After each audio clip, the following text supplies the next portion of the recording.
जय माता दी। प्रिय भक्तों, आप सभी का हमारे चैनल मन की शांति में बहुत बहुत स्वागत है। गुप्त नवरात्रि का चौथा दिन है। चौथे दिन माँ भुवनेश्वरी देवी की पूजा की जाती है और उनकी कथा का श्रवण किया जाता है। माँ भुवनेश्वरी को महालक्ष्मी का स्वरूप माना जाता है। इनका स्वरूप बहुत ही सौम्य है और इनके समस्त अंग कांति से परिपूर्ण हैं। यह अपने भक्तों को अभय और समस्त सिद्धियां प्रदान करती हैं। माँ अपने मस्तक पर मुकुट और चंद्रमा धारण करती हैं। इनके 3 नेत्र हैं और मुख पर हमेशा मुस्कान छाई रहती है। इसके अलावा हाथों में पास, अंकुश, वरद तथा अभय मुद्रा विराजमान रहते हैं। चलिए माँ भुवनेश्वरी का ध्यान करते हुए कथा का श्रवण करते हैं। आप सब पूरे श्रद्धा और भाव के साथ में माँ की कथा को सुनिए। संपूर्ण जगत या तीनों लोकों की ईश्वरी देवी भुवनेश्वरी नाम की महाशक्ति हैं तथा महाविद्याओं में इन्हें चौथा स्थान प्राप्त है। अपने नाम के अनुसार देवी त्रिभुवन या तीनों लोकों की ईश्वरी या स्वामिनी हैं। देवी साक्षात संपूर्ण ब्रह्मांड को धारण करती हैं। संपूर्ण जगत के पालन पोषण का दायित्व इन्हीं भुवनेश्वरी देवी पर है। परिणाम स्वरूप ये जगत माता तथा जगत धात्री के नाम से भी विख्यात हैं।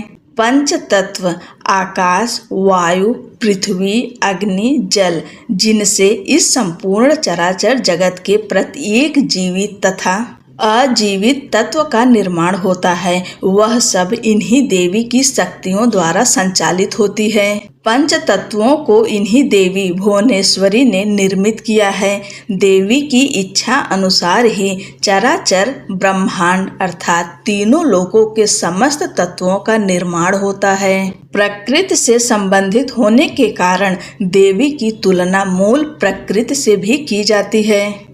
आद्या शक्ति भुवनेश्वरी स्वरूप में भगवान शिव के समस्त लीला विलास की सहचरी हैं, सखी हैं। देवी नियंत्रक भी हैं तथा भूल करने वालों के लिए दंड का विधान भी तय करती हैं। इनके भुजा में व्याप्त अंकुश नियंत्रक का प्रतीक है, जो विश्व को वमन करने हेतु वामा शिवमय होने से ज्येष्ठा तथा कर्म नियंत्रक जीवों को दंडित करने के कारण रौद्री प्रकृति का निरूपण करने से मूल प्रकृति कही जाती हैं।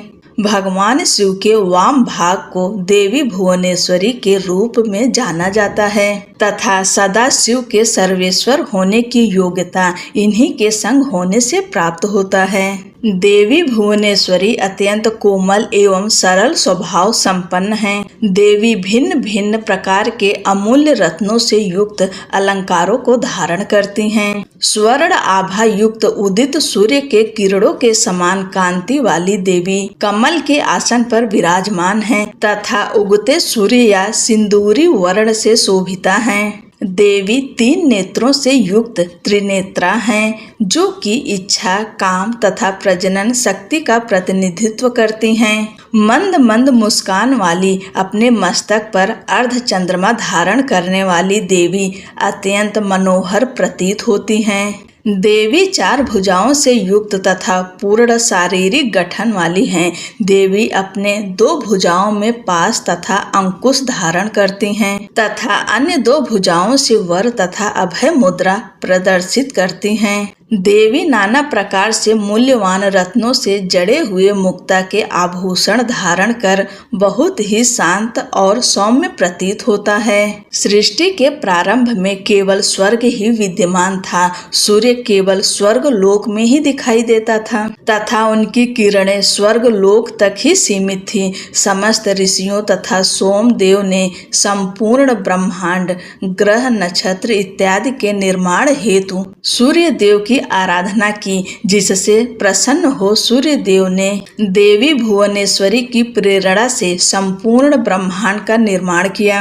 उस काल में देवी ही सर्वशक्तिमान थी। देवी षोडशी ने सूर्य देव को वह शक्ति प्रदान तथा मार्गदर्शन किया, जिसके परिणाम स्वरूप सूर्य देव ने संपूर्ण ब्रह्मांड की रचना की। देवी षोडशी की वह प्रेरणा उस समय से भुवनेश्वरी, संपूर्ण जगत की ईश्वरी नाम से प्रसिद्ध हुई। देवी का संबंध इस चराचर दृष्टिगोचर समस्त ब्रह्मांड से है। इनके नाम दो शब्दों के मेल से बना है, भुवन और ईश्वरी, जिसका अभिप्राय है समस्त भुवन की ईश्वरी। देवी भुवनेश्वरी अपने अन्य नामों से भी प्रसिद्ध हैं। मूल प्रकृति देवी इस रूप में स्वयं प्रकृत रूप में विद्यमान है। समस्त प्राकृतिक स्वरूप इन्हीं का रूप है। सर्वेश्वरी या सर्वेशी देवी इस रूप में संपूर्ण चराचर जगत की ईश्वरी या विधाता हैं। सर्वस्वरूपा देवी इस स्वरूप में ब्रह्मांड के प्रत्येक तत्व में विद्यमान है। विश्व रूपा संपूर्ण विश्व का स्वरूप इन्हीं देवी भुवनेश्वरी के रूप में स्थित है। जगन माता संपूर्ण जगत तीनों लोकों की देवी जन्मदात्री हैं। जगत धात्री देवी इस रूप में संपूर्ण जगत को धारण तथा पालन पोषण करती हैं। श्रीमद् भागवत पुराण के अनुसार राजा जन्मेजय ने व्यास जी से ब्रह्मा विष्णु शंकर की आदि शक्ति से संबंध तथा विश्व के उत्पत्ति के कारण हेतु प्रश्न पूछे जाने पर व्यास जी द्वारा जो वर्णन प्रस्तुत किया गया वह हम सुनते हैं। एक बार व्यास जी के मन में जिज्ञासा जागृत हुई कि पृथ्वी या इस संपूर्ण चराचर जगत का सृष्टिकर्ता कौन है। इस निमित्त उन्होंने नारद जी से प्रश्न किया। नारद जी ने व्यास जी से कहा कि एक बार उनके मन में भी ऐसी ही जिज्ञासा जागृत हुई थी। तदंतर नारद जी ब्रह्मलोक स्थित अपने पिता ब्रह्मा जी के पास गए और उन्होंने उनसे पूछा, ब्रह्मा विष्णु और महेश में किसके द्वारा इस चराचर ब्रह्मांड की उत्पत्ति हुई है? सर्वश्रेष्ठ ईश्वर कौन है? ब्रह्मा जी ने नारद से कहा, प्राचीन काल में जल प्रलय पश्चात केवल पंच महाभूतों की उत्पत्ति हुई, जिसके कारण वे ब्रह्मा जी कमल से आविर्भूत हुए। उस समय सूर्य चंद्र पर्वत इत्यादि स्थूल जगत लुप्त था तथा चारों ओर केवल जल ही जल दिखाई देता था। ब्रह्मा जी कमल कर्णिका पर ही आसन जमाए विचरने लगे। उन्हें यह ज्ञात नहीं था कि इस महासागर के जल से उनका प्रादुर्भाव कैसे हुआ तथा उनका निर्माण करने वाला तथा पालन करने वाला कौन है।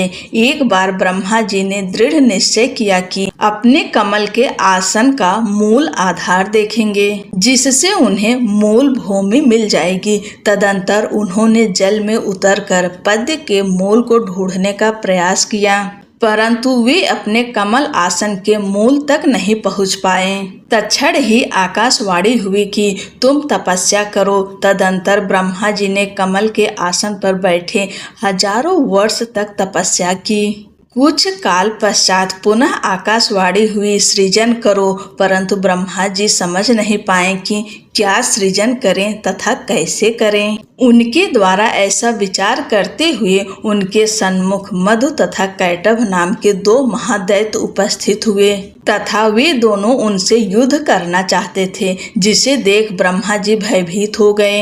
ब्रह्मा जी अपने आसन कमल के नाल का आश्रय ले महासागर में उतरे, जहाँ उन्होंने एक अत्यंत सुंदर एवं अद्भुत पुरुष को देखा, जो मेघ के समान श्याम वर्ण के थे तथा उन्होंने अपने हाथों में शंख चक्र गदा पद्य धारण कर रखा था। शेष नाग की शैया पर शयन करते हुए ब्रह्मा जी ने श्री हरि विष्णु को देखा।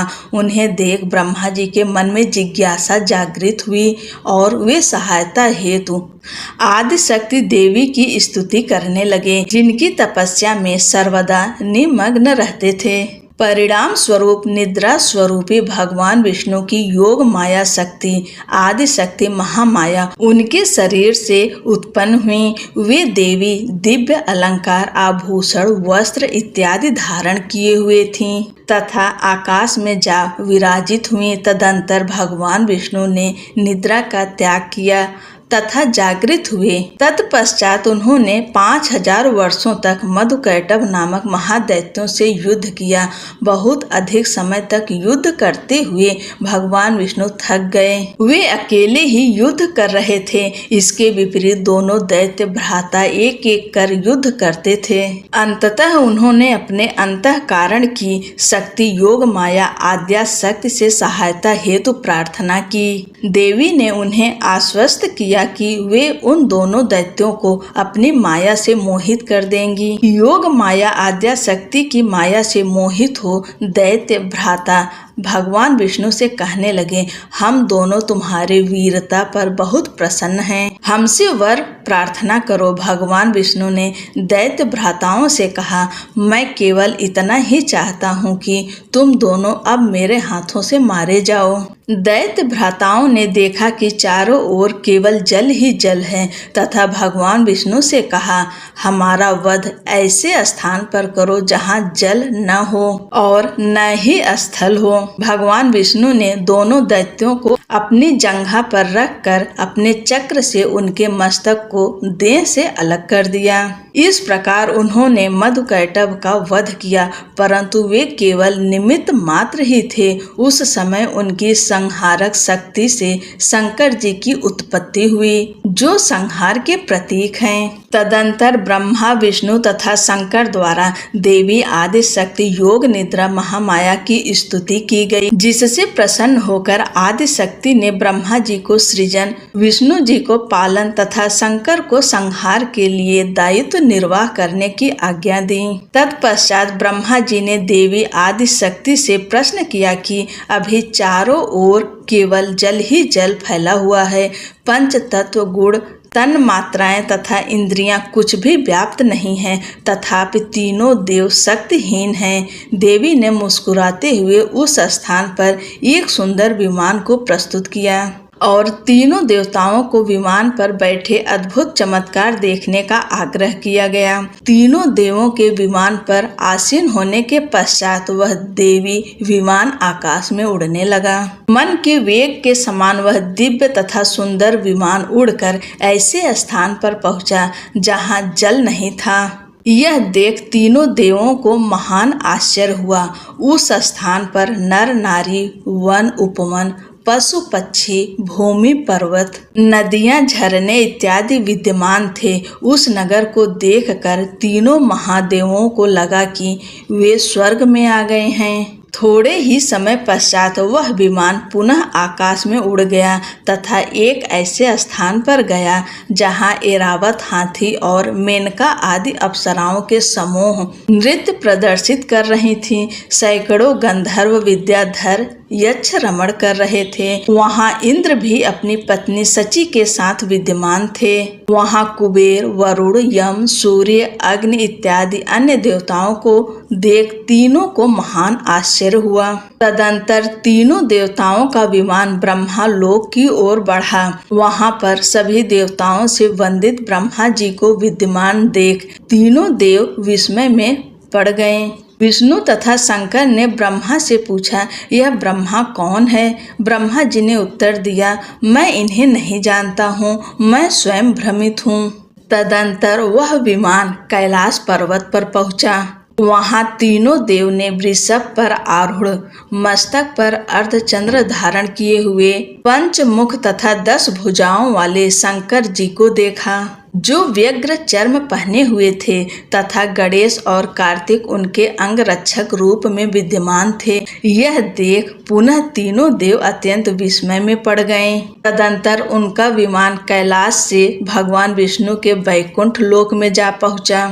पक्षी राज गरुड़ के पीठ पर आरूढ़, श्याम वर्ण, 4 भुजा वाले, दिव्य अलंकारों से अलंकृत भगवान विष्णु को देख सभी को महान आश्चर्य हुआ। सभी विस्मय में पड़ गए तथा एक दूसरे को देखने लगे। इसके बाद पुनः वह विमान वायु की गति से चलने लगा तथा एक सागर के तट पर पहुंचा। वहां का दृश्य अत्यंत मनोहर था तथा नाना प्रकार के पुष्प वाटिकाओं से सुसज्जित था। तीनों महादेवों ने रत्न मालाओं एवं विभिन्न प्रकार के अमूल्य रत्नों से विभूषित पलंग पर एक दिव्यांगना को बैठे हुए देखा। उन देवी ने रक्त पुष्पों की माला तथा रक्तांबर धारण कर रखी थी। वर, पाश, अंकुश और अभय मुद्रा धारण किए हुए देवी भुवनेश्वरी त्रिदेवों को सन्मुख दृष्टि गोचर हुई, जो सहस्त्रों उदित सूर्य के प्रकाश के समान कांतिमयी थीं। वास्तव में आदि शक्ति महामाया ही भुवनेश्वरी अवतार में संपूर्ण ब्रह्मांड का संचालन तथा निर्माण करती हैं। देवी समस्त प्रकार के श्रृंगार एवं भव्य परिधानों से सुसज्जित थीं तथा उनके मुखमंडल पर मंद मुस्कान शोभित हो रही थी। उन भगवती भुवनेश्वरी को देख त्रिदेव आश्चर्यचकित एवं स्तब्ध रह गए तथा सोचने लगे, यह देवी कौन है। ब्रह्मा, विष्णु तथा महेश सोचने लगे कि न तो यह अप्सरा है, न ही गंधर्वी और न ही देवांगना। यह सोचते हुए वे तीनों संशय में पड़ गए। तब उन सुंदर हासवली देवी के संबंध में भगवान विष्णु ने अपने अनुभव से शंकर तथा ब्रह्मा जी से कहा, यह साक्षात देवी जगदम्बा महामाया है। साथ ही यह देवी हम तीनों तथा संपूर्ण चराचर जगत की कारण रूपा हैं। देवी महाविद्या शाश्वत मूल प्रकृति रूपा हैं, सभी की आदि स्वरूप ईश्वरी हैं तथा इन योग माया महाशक्ति को योग मार्ग से ही जाना जा सकता है। मूल प्रकृति स्वरूपी भगवती महामाया परम पुरुष के सहयोग से ब्रह्मांड की रचना कर परमात्मा के सन्मुख उसे उपस्थित करती हैं। तदंतर तीनों देव भगवती भुवनेश्वरी की स्तुति करने के निमित्त उनके चरणों के निकट गए। जैसे ही ब्रह्मा, विष्णु तथा शंकर जी विमान से उतरकर देवी के सन्मुख जाने लगे, देवी ने उन्हें स्त्री रूप में परिणित कर दिया तथा वे भी नाना प्रकार के आभूषणों से अलंकृत तथा वस्त्र धारण किए हुए थे। तदंतर तीनों देवी के सन्मुख जा खड़े हो गए। उन्होंने देखा कि असंख्य सुंदर स्त्रियां देवी की सेवा में सेवारत थीं। तीनों देवों ने देवी के चरण कमल के नख में संपूर्ण स्थावर जंगम ब्रह्मांड को देखा। समस्त देवता, ब्रह्मा, विष्णु, शिव, समुद्र, पर्वत, नदियां, अप्सराएं, वसु, अश्विनी कुमार, पशु, पक्षी, राक्षसगण इत्यादि सभी देवी के नख में प्रदर्शित हो रहे थे।